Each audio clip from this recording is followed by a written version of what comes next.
നല്ല അടിപൊളി കപ്പയും ബോട്ടിയും. നുറുക്കി വെച്ചിരിക്കുന്ന കപ്പ പാകത്തിന് ഉപ്പും ചേർത്ത് പുഴുങ്ങാൻ വെക്കാം. കഴുകി വൃത്തിയാക്കി വെച്ചിരിക്കുന്ന ബോട്ടി കുക്കറിലേക്കിട്ട് pepper powder, fenugreek, salt, turmeric powder, coriander powder,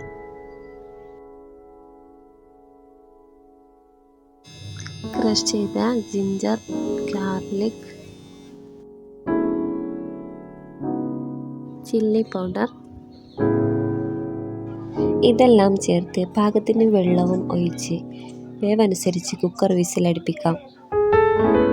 കപ്പ വാർക്കുമ്പോഴേക്കും ഒരു ചട്ടി ചൂടാക്കി എണ്ണ ഒഴിച്ച് ചെറിയുള്ളിയും കറിവേപ്പിലയും ഒപ്പിക്കാം. വേവിച്ച് വെച്ച ബോട്ടി ഇതിലേക്കിട്ട് ഇളക്കി